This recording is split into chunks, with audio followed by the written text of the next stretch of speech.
বিসমিল্লাহির রহমানির রহিম। আসসালামু আলাইকুম। আজকের আয়োজন বুটের ডাল রান্না।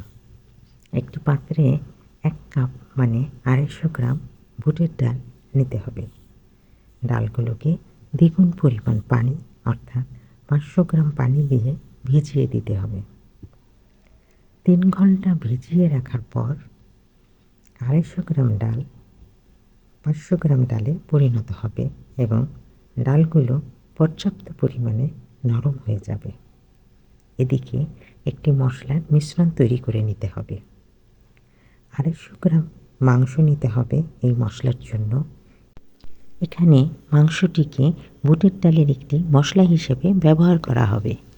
মাংসের মধ্যে 1 টেবিল চামচ করে আদা রসুনের পেস্ট, সয়া সস ও সিরকা দিয়ে ভালোভাবে মাখিয়ে ঢাকনা দিয়ে 30 মিনিট রেস্টে রেখে দিতে হবে। চুলায় হাঁড়ি বসিয়ে 1/2 কাপ তেল দিতে হবে। তেল গরম হলে 1 চা চামচ গোটা জিরা, 2টা এলাচ, 1টা তেজপাতা ও 1 খণ্ড দারচিনির ফোড়ন দিতে হবে। ফোড়ন ভাজা হলে 1 কাপ পেঁয়াজ কুচি দিয়ে দিতে হবে। পেঁয়াজ কুচি হালকা ভেজে 1/2 টেবিল চামচ আদা ও রসুনের পেস্ট দিয়ে কিছুক্ষণ ভেজে নিতে হবে।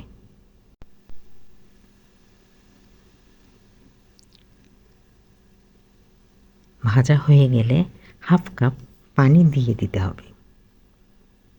কিছুক্ষণ নেড়ে 1/2 টেবিল চামচ মরিচ, হলুদ, জিরা ও প্রয়োজন মতো লবণ দিয়ে কষাতে হবে।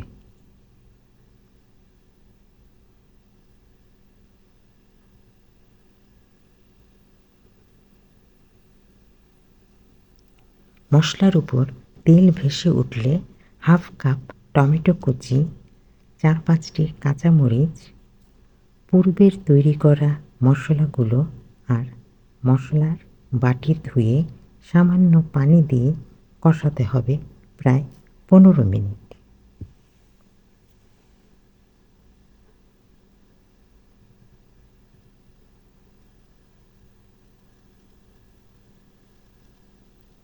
পনেরো মিনিট কষানোর পর বুটের ডালগুলো দিয়ে মশলার সাথে ভালোভাবে মিশিয়ে 1 কাপ পানি দিয়ে নেড়ে ঢাকনা দিয়ে দিতে হবে।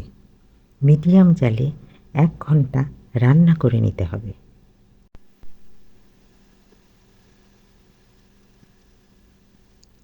এক ঘন্টা পর ঢাকনা খুলে দেখা যাবে ডাল সিদ্ধ হয়ে গেছে, ঝোল ঘন হয়ে এসেছে।